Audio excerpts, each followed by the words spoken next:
Delighted to see so many of us here today. It's wonderful to get together for the occasion that we were getting together for, the third in a series of Jersey Trucker events. And it's a wonderful event, and so I'm glad to see numerous people here. Renee asked me to just briefly describe the cast of characters before we get underway, and I'm delighted to do that. I'm also delighted to say that the Center for the Book has been hosted by Rutgers Department, School of Library and Information Science and Communication, SCI, since the beginning.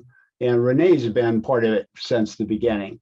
And so, first of all, in terms of saying who I would identify, I think, first of all the members of the board. And it's wonderful to look around and see so many of you who have been part of the board from the beginning. And it's nice that we're able to get together on this occasion. Second person I'd like to identify as being an important part of the cast of characters is Sharon. Sharon is the youth services specialist at the New Jersey State Library. And she, working together with Renee, are the two people who really coordinated putting this particular event together. And it's interesting, I think, that not only is she at the State Library, but she's been an important part of the New Jersey Center for the Book. In fact, Renee identified her as, quote, an amazing treasure that always does the perfect job. And so we're delighted to, and Sharon's also a very key link for us with the New Jersey State Library. Third, of course, is Renee herself. Renee is the founding chair and the only chair of the New Jersey Center for the Book. She has contributed her time and energy to the cause of libraries, books, and the literary heritage of New Jersey for over 50 years. And she is the energy and brains behind the New Jersey Center for the Book. And so Renee is a force in terms of putting together not only this event, but a lot of other wonderful events that the center's been connected to over the 20 years of our existence. Fourth, and I didn't notice whether Jennifer Nelson is here or not. Is she? No. She's not, but she was going to. She's under the weather, so she did ask me to extend her apologies and to thank all the authors and illustrators for all their work on this latest e-serial. Okay, and then I'll skip to the heart of today's program today, and that's Will and Trinka, the people who have started on their third series. So they were contributing artists and illustrators and authors to two series before today. And so they're going to guide us through the series today and read from their contributions. I don't know, I didn't notice or not, but author Wendy Mass was going to be here, and Doris Ettinger. I don't know, did they end up coming or not? Yeah, they're here. They have. Here. Gus, can I say one thing before Will and Trinka start? I just wanted to say that that I did invite people from the public and the school libraries, and I know that there's at least one person here, and there've been a few other people who expressed interest in attending, but maybe just couldn't. But I did tell them this was being recorded, and the reason why I invited them is because they love authors and illustrators as much as I do, and we thought that this was a perfect opportunity for them to know a little bit more about what the center does, to know about the e-serials that have already been written and posted, because they can encourage the youth that they work with for either the summer reading program or in the schools to take a look at these e-serials and read them and make them count for their summer reading programming, because I think this is a perfect opportunity for them to discover these authors and illustrators in a way they might not have before.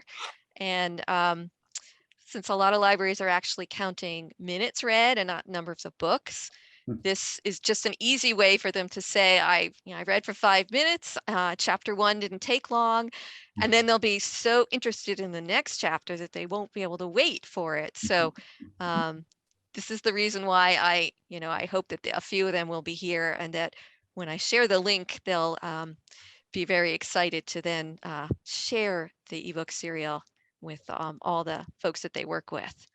Thank Now you. we And know why you're so clever. there's always an ulterior motive. Oh, that's perfect. That's perfect. And now it's Will and Trinka's turn to talk about the whole background of the e-serial. Thank you. Okay, I'll take it, Sharon. Thank you very much. Hello, everyone. I'm Trinka Hakes Noble, and I'm going to give you a little background and a little history of how this all got started. In 2015, I was a new member on the board and I didn't know anybody. And I think it was like my first or second meeting. And suddenly there was a swirl of a talk of this series that we were going to do. And Connecticut had done one called Connecticut Capers, and it was all special. And we had to do something better. And there was a member named Josh, and he was just full of all kinds of creative ideas, and this was swirling around. And I was like, I'm sure, the deer in the headlights, you know, and I was the only author, and I was going to line up authors and illustrators. We were going to showcase New Jersey, and I was just overcome. And then two older longtime members of the board, Pat Morris and Kathy Piccarillo, they took pity on me and said, we'll help you. And so they joined our group. And so we had Josh, myself, Pat, and Kathy. And then we asked Sharon Rawlings, of course, to join our group because she is the state children's librarian, and we really valued her expertise and her input. So the five of us were given this assignment to create a series, and there were certain criteria that were fixed. One, it had to coincide with Rutgers' 250th anniversary, and that was going to happen in 2016. It also had to incorporate as many literary landmarks as we could in the state of New Jersey. Those were designated by our center for the book, and also prominent, interesting facts about New Jersey. And it was for the kids of New Jersey. And so that had to be fixed. But we didn't have a plot. We didn't have a format. We didn't have characters. We didn't have what age group we were aiming toward. And so we had a lot to do. And I made up a list of authors and illustrators that might work on this, but we couldn't engage them until we had all this in place. So the five of us met several times in 2015, and we literally brainstormed this series. And there was one meeting we had actually right here in my studio where we were on fire. We were so creative. We actually created the main characters, the plot, the format, how it was going to work, and the age group. Now Connecticut only had two kid characters, a girl and a boy, and they had to find some ghost in a castle or something. And I thought, a ghost in a castle? Hey, Jersey, we have the Jersey Devil. That trumps a ghost in a castle any day. So we were really pumped. And so that day we created 6 kid characters because we wanted to showcase the diversity of New Jersey's population. 2 kids weren't enough, so 6 seemed the right number. So they would be a diverse group to mirror our population. We came up with 3 girls and 3 boys, and we decided they had to be in something. So we put them in, of course, they were in a book club because we're the center for the book. And so they were a book club. Now they had to have a leader. And so we invented Mr. C, the librarian. And so he was the adult of the group and they were his book club. And so those were our main characters. And very briefly, The three girls, we had to give them names. We gave them personality traits because each one was going to be featured in each chapter. And so we had three girls. Chelsea was the first. She was like a geologist, loved to dig in the dirt, dig for fossils. She didn't mind getting dirty. She wore bib overalls. She was sort of down to earth and sort of level-headed kid. The second girl was Gabby. She was the oldest of I think 6 younger brothers and sisters. And so the only place, you know, she had to take care of them a lot. So the only place she could find any peace and solace was in a library. And she would go into the stacks to read. And so she was really a library kid. And so she became like the big sister of the group. And she, like, if someone sneezed, she'd have a tissue right there ready. And she would keep everybody on track and focused. So she was like the organizer. The third girl was Maya. She was very musical. She played the flute, and she would be known to break out into song at any moment. So of the boys, first boy was Cooper. And he was the jokester of the group. And he was athletic. He was like a surfer dude. You know, he spent his summers on LBI. He was always hungry, but he was always cracking a joke. And so he was always sort of had wit. The second boy is Jamal. Jamal was a natural scientist. He loved birds and plants and trees, and he knew everything about New Jersey in that vein. And then Simon, the last boy, he was very serious, very intellectual, very academic, studious. And he was a kid of one of the professors at Rutgers who taught mythology, legends, and folklore. And so he was a PK, a professor's kid. And so that was our roster of kids. Now, the character of Mr. C was really valuable because as this group, the book club, went around the state of New Jersey to these different designated, destinations and literary landmarks, there was a lot of information. There might be historical facts or things to know about each location. And of course, Mr. C was the resource. He's a librarian.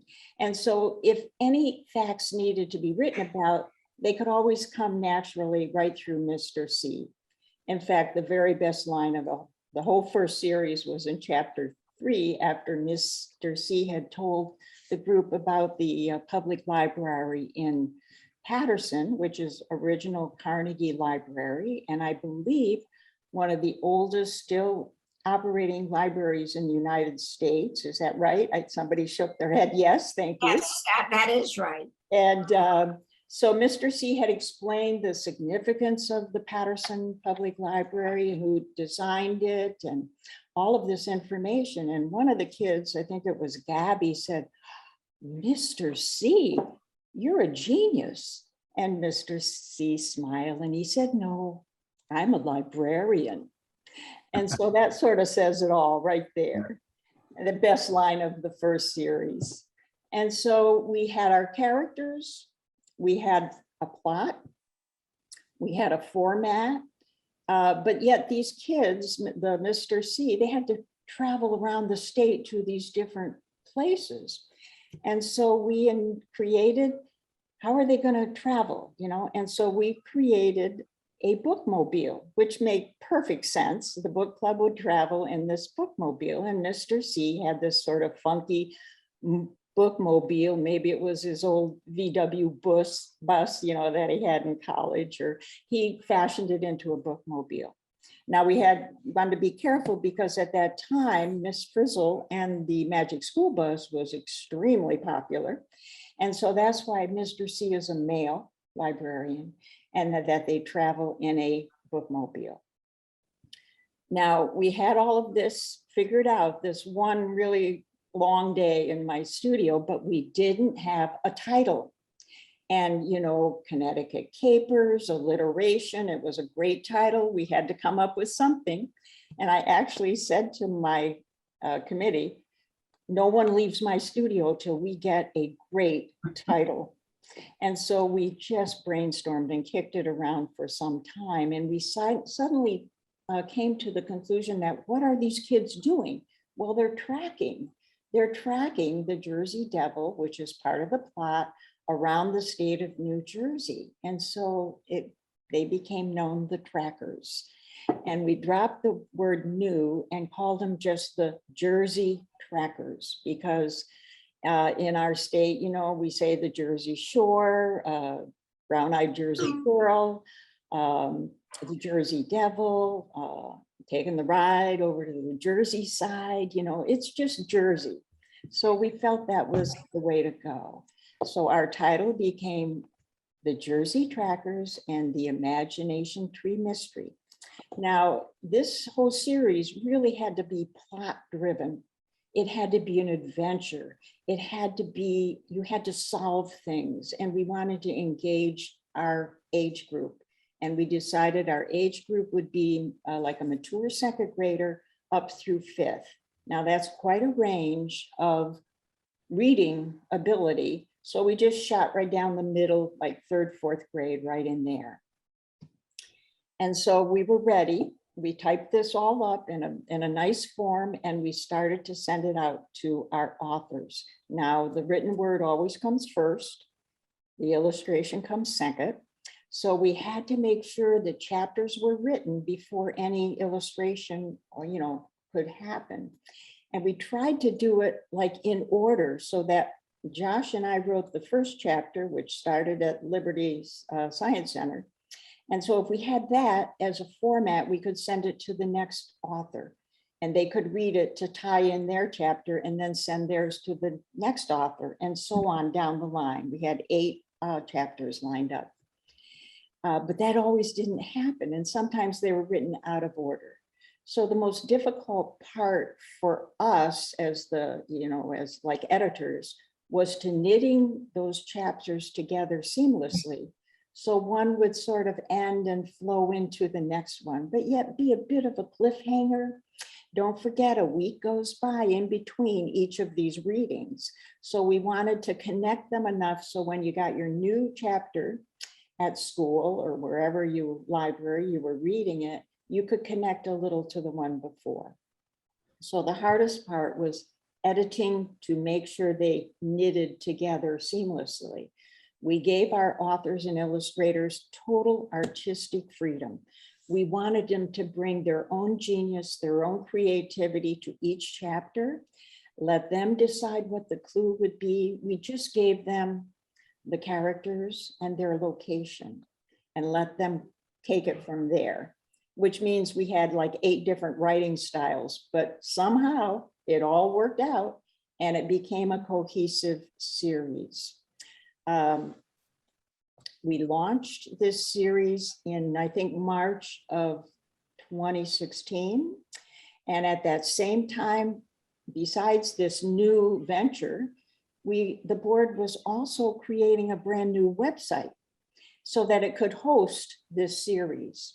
And Mary Ann and Anne were challenged with that, finding the designer. And so we had a lot going on in 2015 and 2016 to pull this off in time for the Rutgers University 250th anniversary.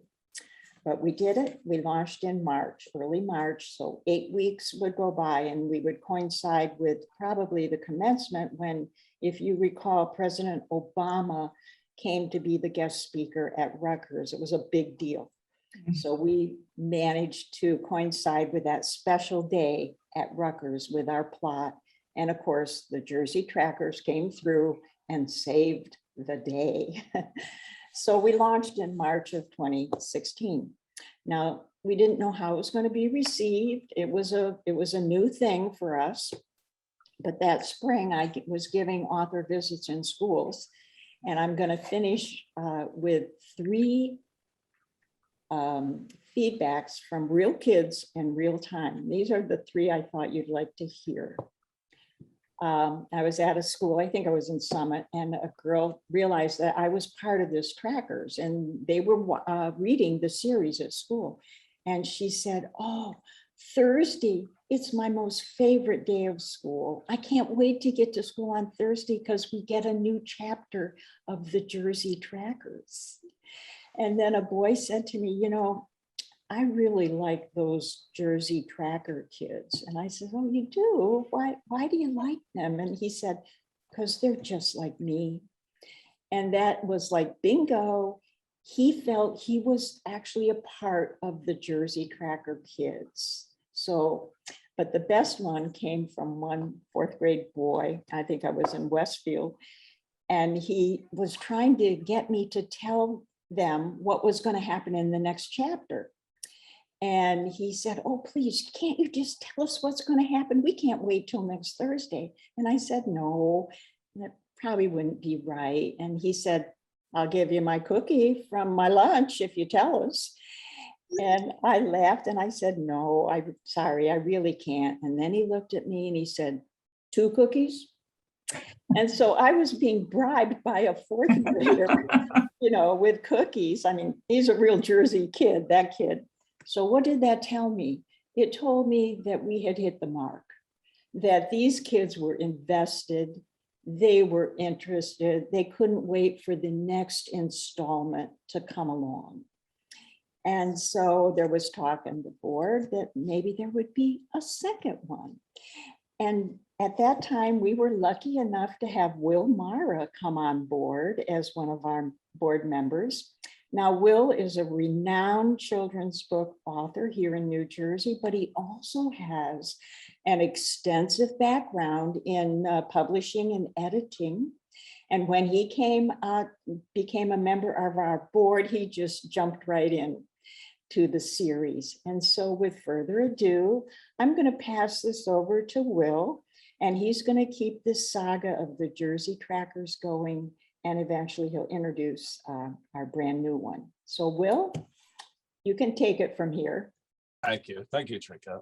Yeah, let me talk a little bit about the origins of stories 2 and of course 3, the new one.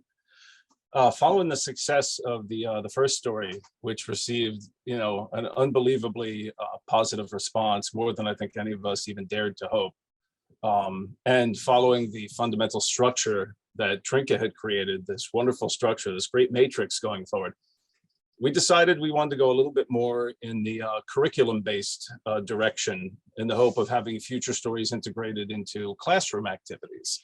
So I had a conversation with Renee about this, and she suggested, why don't we start with history with the second tracker story? Why don't we go with the disciplines associated with history? And so, you know, good enough. That sounds like as good a place as any to start. So in this case, when we created the storyline, we did a little bit of metaphysical, almost Twilight Zone-y content where the kids bounced around different points in time. So just, you know, note to selves going forward, they have the power to do that apparently. So they bounced around to other important events throughout history, learning about them firsthand from people who were there. The story ended up being called The Greatest Mystery in All of History. And all of the things they were doing going back to different time periods was leading up to a larger lesson, a larger big picture theme that I don't want to give away here. So spoiler alert, there won't be any spoilers. But we thought that this kind of material would be useful in the classroom. So the idea was that it could be used for kids, for students, alongside of existing curriculum, not so much as a replacement for curriculum. And again, the story was really well received. It was a lot of fun. It was released pre-COVID, which I think is about 130 years ago, something like that. So that one's been around and out there and on our site. If you want to visit our site, anyone who wants to visit our site, stories 1 and 2 are still up in their entirety, of course, every chapter, every illustration. So that brings us up to 3. We had enough encouragement and got enough positive reaction from stories 1 and 2 that we decided to go with a third one. Now, the third one, in this case, we decided to embrace STEM a little bit more than we did with history and go towards mathematics. So this story is called The Jersey Trackers and the Missin Mathematician. I realize that's not a complete rhyme, it's an approximate rhyme, but that's what we have. And when I was putting the basics of the story together, it was important that we put together a mathematical structure to it that would be simple enough for the age group. So there are no, there's no harmonic analysis or geometric topology, as much fun as that would have been. So we wanted to make it fun. We wanted to make it mathematical, but we still wanted to make it fun. So even if you had students who were not particularly mathy, you're always going to have the students who are more creative and less math, or more science, or more history. We still wanted to put this puzzle together and put the story together in a way where any student could enjoy reading this and follow along. And this time, the story takes place entirely on a college campus, specifically Rutgers. And there's this wonderful surprise ending that makes everything click together in sort of a cohesive whole at the end of the story. And I thought the best way to describe what this next story was, the essence of this next story, is I would read the description of it that I initially sent out to our authors and illustrators at the beginning of the process. This isn't particularly long, so this is the way that I presented it to them when we started the process. Dr. Trigg Newton is one of the most brilliant mathematical minds in the world, and he's returning to Rutgers Bush campus in New Brunswick, where he did some of his undergraduate studies back in the day, to dedicate the new applied mathematics building. He will also be giving a lecture to unveil a new and groundbreaking theory, and a full capacity crowd is expected. Unfortunately, the Trackers kids, who may not understand everything about Dr. Newton's work, but they still want to meet him, have been told that they won't be allowed into the lecture hall, since their understanding of mathematics isn't anywhere near the required level. Undaunted, the Trackers gang decides to wait by the new building in the hope of at least saying hello to Dr. Newton before he goes in. But when the appointed hour arrives, there's no sign of him. Dun, dun, dun, right? His harried but faithful assistant, Pascal, arrives on the scene and informs everyone that Dr. Newton has a tendency to get lost. He may be a once-in-a-generation genius at math, but he's essentially dysfunctional at nearly everything else. Dr. Newton even communicates through mathematics, Pascal says. The Trackers, along with Mr. C, jump right into the case by asking Pascal where Dr. Newton was last seen. It turns out the professor was taken straight from his car to the Bush Student Center so he could use the bathroom after the long ride from the airport. But when Pascal went to get him a short time later, he was gone. He doesn't carry his cell phone either, Pascal tells them almost tearfully. I have to bring it with us everywhere, otherwise he'd lose it. So now we have no way of communicating with him, and he's wandering around the campus trying to figure out where to go. So the Trackers, with Pascal in tow, head to the aforementioned bathroom in the student center, where they find their first clue written in Dr. Newton's signature purple chalk on the wall. It's just 5 numbers, 35336. Not much for them to go on, and what's even more bizarre is that the 6 is upside down. After considering a variety of different possibilities, one of the kids glances into the long mirror over the row of sinks and realizes that the numbers spell out a word. And thus the third installment of the Trackers' ongoing adventures begins. Now, it would be impossible for us to do any of this without the absolutely amazing authors and illustrators that we have in this state. Trinka makes contributions, I make contributions for both authoring and illustrating, but we need help from other people, and we couldn't do this without them. With the second story, we went back to the same authors and illustrators from the first story, hoping to bring some of them back, and we did, but some others weren't able to return. So we had to look for some new people, which turned out to be wonderful because it added some freshness into the mix and changed things up a little bit. So to that end, I would like to turn the floor back over to Trinka for some insight into where the illustrators are concerned. And let me say very quickly, as you heard before, that Trinka was there at the beginning of the Trackers' history. She has been absolutely instrumental in the subsequent 2 stories as well. We wouldn't be here today without her, and I could not have asked for a better person to help me with the considerable task of keeping the Trackers alive and well. So kudos to her, and she has earned every bit of it and all of our gratitude. Having said that, I'm going to pass it back to Trinka to discuss the illustrative side of things for the new story. Okay, thank you, Will. I enlisted a lot of the illustrators, and we had several ones return, but we also had some new ones. And I'm very happy to say that Doris Ettinger is here today somewhere. I don't see her right now, but she's here. And she was new to the series. And she agreed to do one of the illustrations.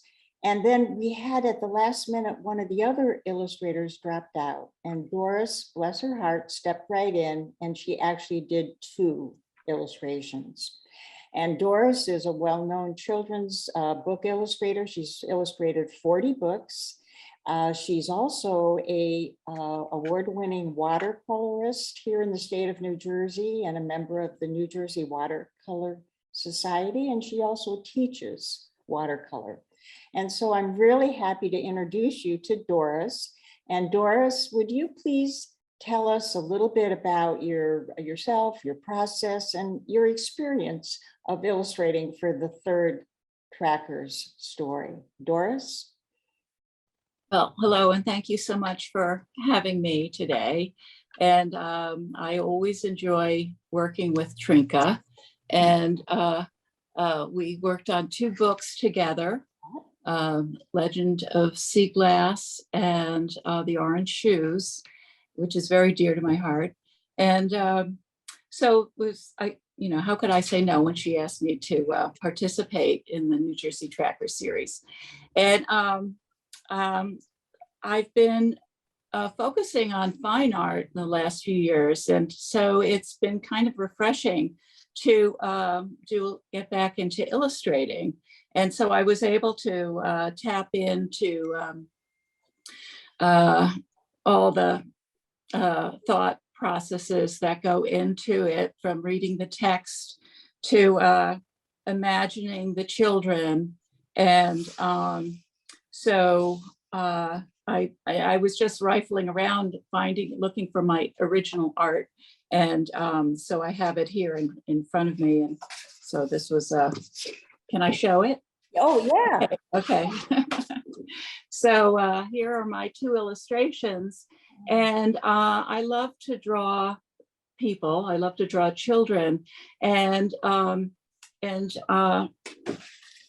so I was pestering Trinka about what these children should look like. And so I was trying to get a little variety. I wanted to make Cooper look like he was the funny guy. And so anyway, so I was identifying with the different children in the book. And the other thing I was really thinking about, and this is what I always think about when I illustrate, is what is the focal point? Where's the center of interest? And how do I use the other elements in the picture to direct the eye to that important thing? So in this case, it was the clue on the blackboard. And so I've got, so this is my iPad Pro that's zooming in and zooming out like that. so anyway, so it's always a challenge to get the group going, and yet and have this crowd, and yet have the eye directed going the right way. And so that was fun to get back into illustrating. So thank you for including me. And I always do a lot of research before I start illustrating. And so I was trying to find pictures of the different buildings that were mentioned in the chapters. And finally I thought, no, it's the kids that are the important part of this. So that's what I did. Oh, thank you, Doris. That was wonderful. And we were so happy to have you be a part of our Trackers series. Thank you. Oh, my pleasure, totally. And she's my good friend too. Yes. So now I'm going to turn it back to Will, who's going to introduce several more authors and of our series. Will? Yeah, we've been really lucky through the years to have the authors, some of the best authors that New Jersey can claim, as part of the Trackers family. And we're fortunate that 2 of them are here today to discuss their own unique experiences with the Trackers. Let me start with Wendy Mass. Wendy is, needless to say, an author rather of remarkable achievements. New York Times bestselling author of so many phenomenal books. It's hard to get your mind around them all. Her 2003 novel, A Mango-Shaped Space, won the American Library Association's Schneider Family Book Award. Her novel, Jeremy Fink and the Meaning of Life, was made into a feature film. She's won multiple state awards. The list just goes on. And she's simply amazing. And I'm very, very proud to call her one of my friends. She has been with the Trackers from the beginning, from the very first story. She's contributed one chapter to every Trackers story so far. And needless to say, we're thrilled to death to have her here. Wendy, please talk about your time in the Tracker sphere. We'd love to hear it. Thank you. Thanks, Will, for all those lovely, lovely words. It's so nice to see some familiar faces and new faces in this new I'm going to go with post-COVID world. How's that? I'm putting that out there in the universe. I loved participating in the Trackers. It was always a joy to return to it and return to these kids. And one of the things that was really nice is that when we got sort of assigned our chapters, we were also assigned who our main character was.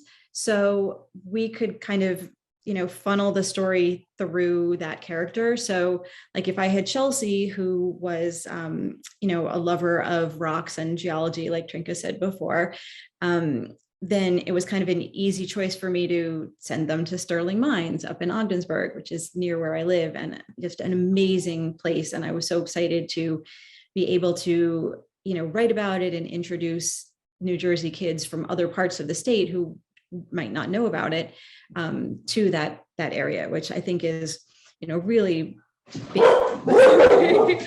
There's the dog. A really big part of the Trackers to begin with is sending kids through their stories to different parts of the state. And then I'm sure in real life, we've been responsible for, sending new kids to the Pine Barrens and probably at this point, new undergrads to Rutgers, because it's, it really comes alive there, especially in this third version. So, so that has been really fun. And it's really exciting for me to be part of something where like the story started before me and ends after me. Like if I don't get to see those chapters, it's always great fun at the end to see what everyone else came up with and kind of where the whole thing is leading. So Will has me very curious to find out what the big mystery is at the end of the third one. And Doris, was the picture you just showed of the words on the blackboard, was that for my story in the physics building? Yeah. That was so fun to see. Yeah. Yay, look at them. They've come to life. That was a fun scene. So thank you for choosing that one. Yeah, so what else can I tell you? Bring on number 4. We had a discussion about should we go into engineering with number 4, and that was met with almost universal outrage. So we'll have to work on that some more. We'll have to discuss that some more. Everyone insists it's boring, but the idea of a storyteller is to make it not boring. We'll see if this disproves the rule, but we'll give it a shot. Okay, let me turn it over then to a unique pair. This is Danny and Kim Adlerman. Are an astonishingly talented author and illustrator, husband and wife team. So we're getting both with this discussion, an author and an illustrator, 2 for 1, which is great in this time of inflation, right? And they have produced so many beautiful children's illustrated books. And even beyond that, they have made CDs for kids. They've card games for kids. I mean, their interaction, their urge to interact directly with kids and improve their lives is really something. And I would encourage everyone to go to their website and check out everything they have done. They are also personal friends of mine and really remarkable people. They have been contributing to the Trackers since the second story. They were one of the new teams that came along when some other people couldn't make the second story, which turned out to our benefit. And they're here to discuss their Tracker experiences as well. So Danny and Kim, please take it over from here. Kim, would you like to start or should I? You start since the story comes first. What a gentleman. Fair enough. Well, okay. First of all, thank you for putting this together and for having us. And I, just before I begin with my remarks, would just like to express a big hello and I love and miss you to Trinka and to Doris and to Wendy. I haven't seen you guys in way too long. Will, I always love you, but I see you semi-regularly, so that's a good thing. Thank you, I guess. The thing I think that personally I find most appealing about the Jersey Trackers, the concept, and in particular for me, this particular outing, the third one, is that it's really a puzzle. And I am a puzzle guy. I love puzzles. And I haven't always been as big a fan of mysteries, usually because I don't have the patience.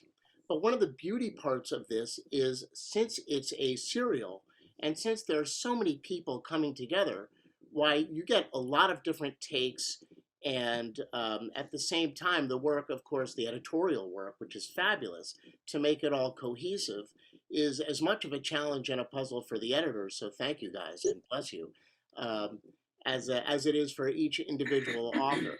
And I remember when Will had first asked on the second Tracker story for me to contribute, and I was very nervous. I've written picture books, and even the poetry I've written has been for much younger kids. And the idea that I could write something for,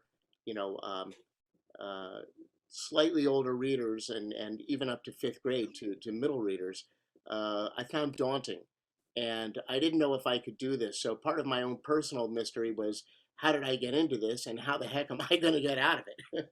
But after the chapter was written, I actually had a measure of satisfaction. And I'm not very big on patting myself on the back and saying, oh, this was great, but I was really pleased that I just did it. And apparently Will and Trinka liked it enough that they asked me to be part of the third one. So so that was great, because there's no customer like a repeat customer, right? Because they know what you're all about and they want more of what you bring to the table. So that was very affirming for me. So I appreciated that. And yet the experience was so different. Writing about, bouncing through history and time with its science fiction element just in concept was something that was much more germane to me. And so this presented a new challenge. And I just found it tremendously fun because of the puzzle aspect. And so I want to thank you guys for including me, and hopefully you like what it is we've done well enough that if there's a fourth, we'll be on board. So thank you. That's wonderful. Thanks, Danny. And Kim? Well, I was, of course, honored to be a part of this, and it was a little bit different type of illustration than I had done in a long time. So I found it challenging, both of them in different ways, but also just a lot of fun. I like the challenge. So I think I'm going to try to share the two I did. So this was from last year. Let me see. Can I do this? Look at me. Look at me being. Can everybody see that? Yes. Okay. Yes. Good, because Oh, I yes. wasn't sure if I was able to share with you, but yes, we can see it. Okay, so Danny wrote this chapter, and this was the building of the Titanic. And so I just felt like doing an illustration in that type of style, like from way back when, was appropriate. And I just had a lot of fun. I don't usually work in pen and ink. So it was just a lot of fun and challenging, and a lot of detail.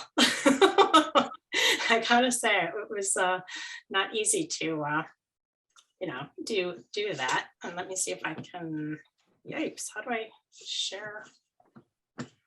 How do I go back? That's Do you want to stop sharing and then share something else, or? okay. Yes. All right. Now, all right. So stop share. Thank you. Sharon, how much more time do we have? 10 minutes. got 15 minutes. 15 minutes and even a little longer. Okay, so We're maybe, good. maybe it should be, I don't know how you have the program, but maybe we should move along and get some. Well, I think Kim was the last illustrator, so I think we're good.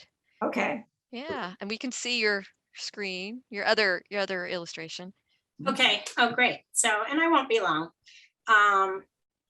So this one I found really challenging, and but also, like Danny, I also love puzzles and things like that. So I really wanted to illustrate some of the clues and some of the mathematical things within the illustrations.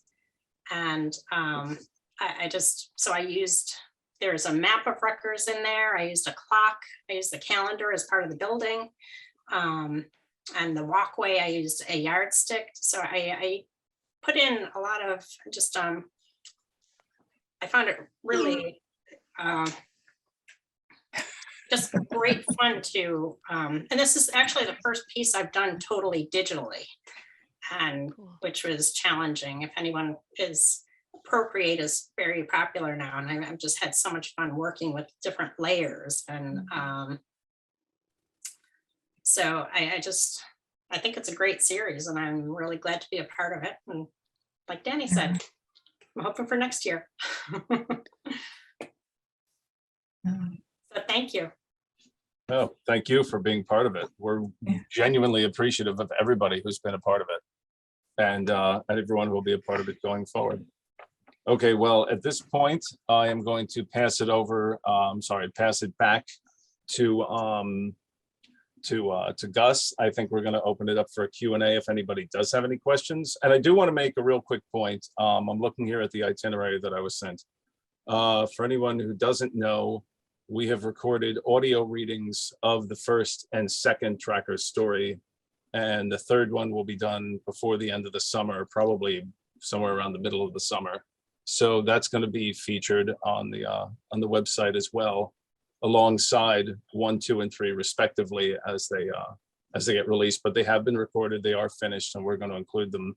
So that should help open up a whole host of other options for public and school librarians as well, I would think, not to mention for some students, including a few who would probably benefit enormously from an audio option. So anyway, let me pass it back to Gus, and I think we're going to do a Q&A at this point. Thank you very much, Will and Trenka, and it's been wonderful to listen to the authors and the illustrators. So I just highlighted today to get that perspective and learn how the students reacted to it. I'm going to turn it back to, well, how do you want to divide the last few minutes, Renee? What would you like to do? But I would like firstly to thank all the authors and illustrators. Amazing, amazing. We just look at the finished product, but we don't realize how seriously they take this and how they've coordinated it. And it just was splendid to sit here and listen to all the trials and tribulations and how they were overcome and how it all meshed together.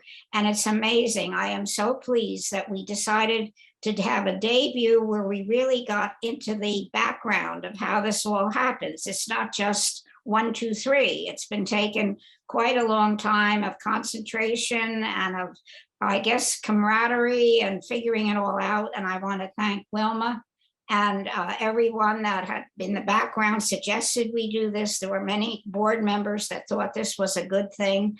And I think that the board has been really pleased. I know I speak for them. And it couldn't have been a more interesting and I think worthwhile endeavor just to hear the background of what's going on. And I would just like to say thank you to them. And I just have a few words that I wanted to add about the Center for the Book. For those that may not know enough about it, I just want to say that we think of ourselves as a literary force that adds enrichment and another dimension to the literary landscape for the citizens of New Jersey. The mission of the center is built upon a larger sense of community, the concept of connectivity, of shared resources, and of dynamic partnerships. And that illustrates really what today was all about. and especially to celebrate the book and the craft of writing and the literary heritage of the great state of New Jersey.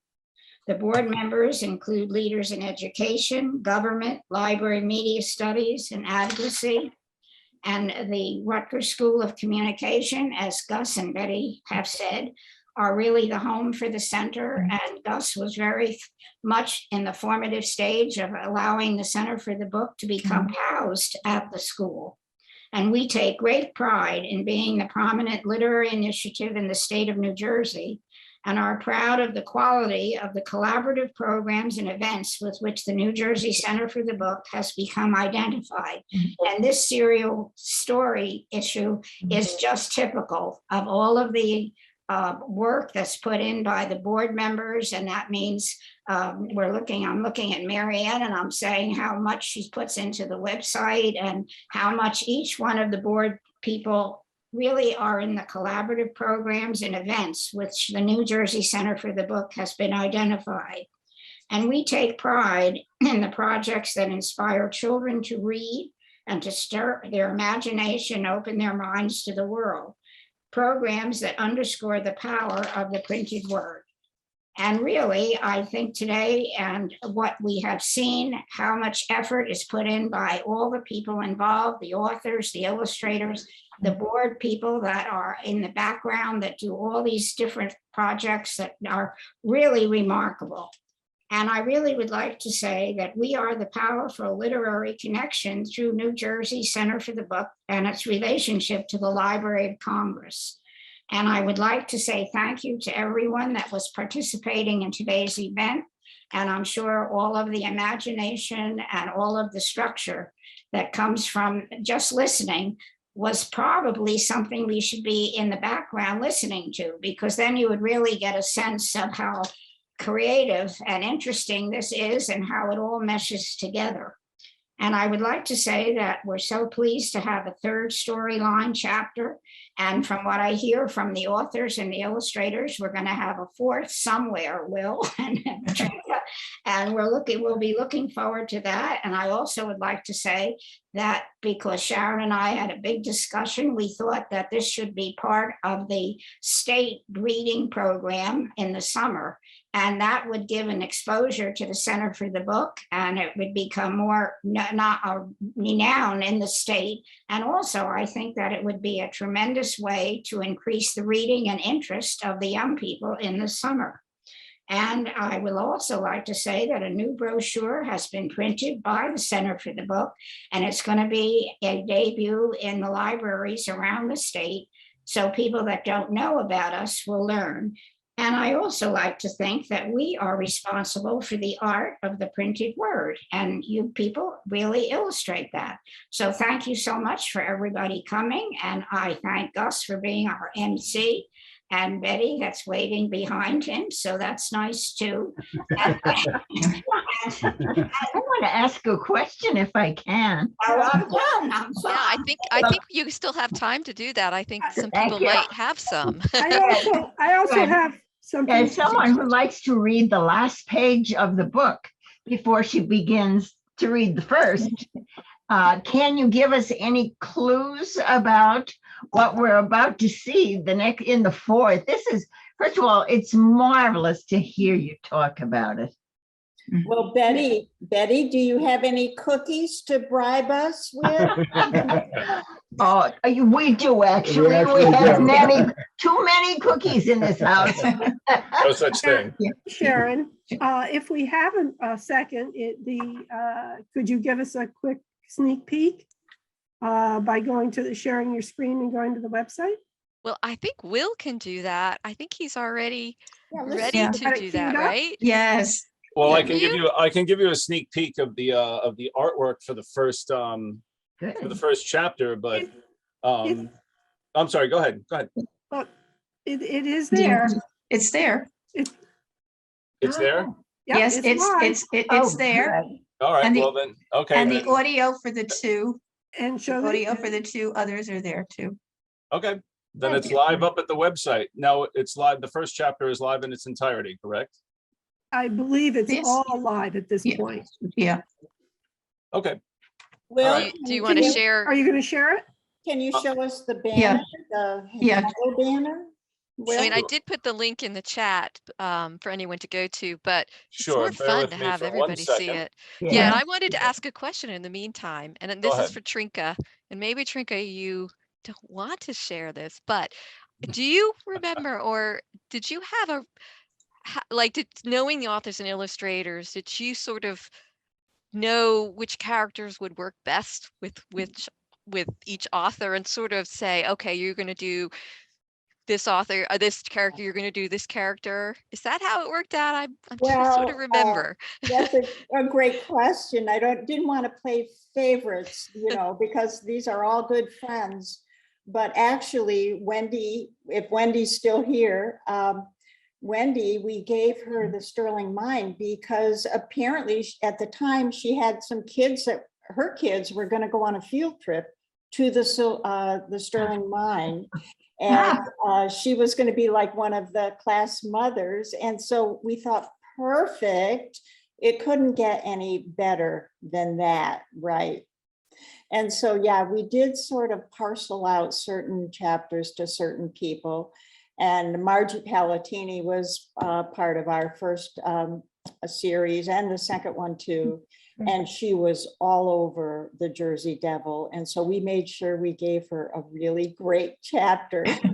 And so I didn't want to play favorites, but yeah, I paired up Doris also with Wendy. So there's my secret. Yeah, we did do that. And then we were just totally blown away by some people who came to the fore and just did a smash-a-roo job.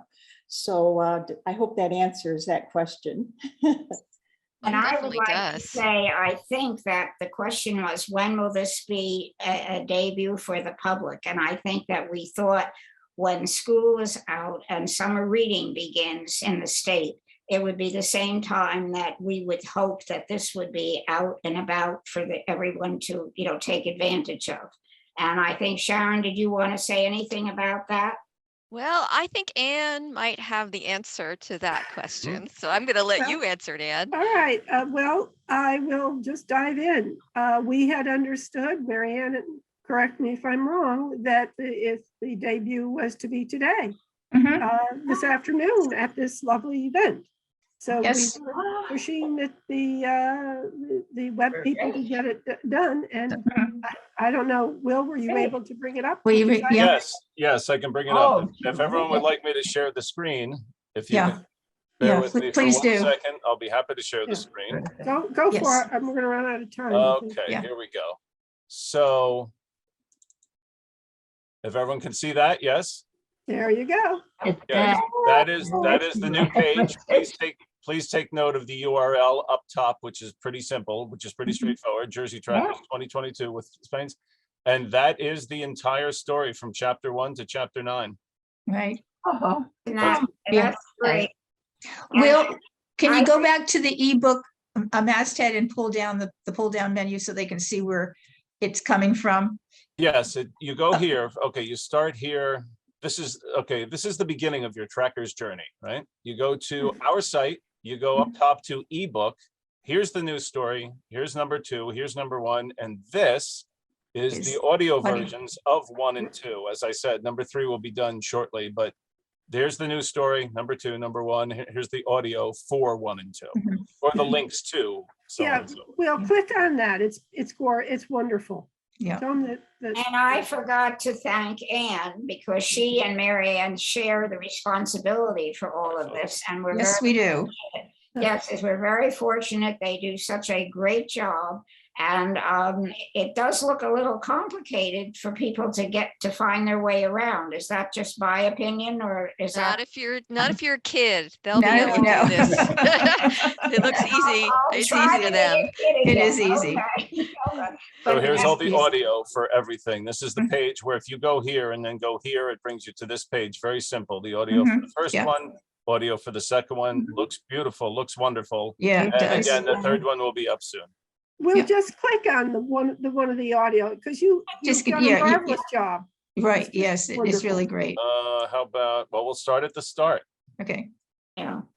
Well, this has really been a treat. I think this has been one of our most wonderful afternoons. And thank you again for everyone, for Gus and for all the authors, the illustrators, and especially for Sharon, who making this really available and being just there for every turn of the way. And I would like very much again to say thank you, Gus, and thank you to everybody.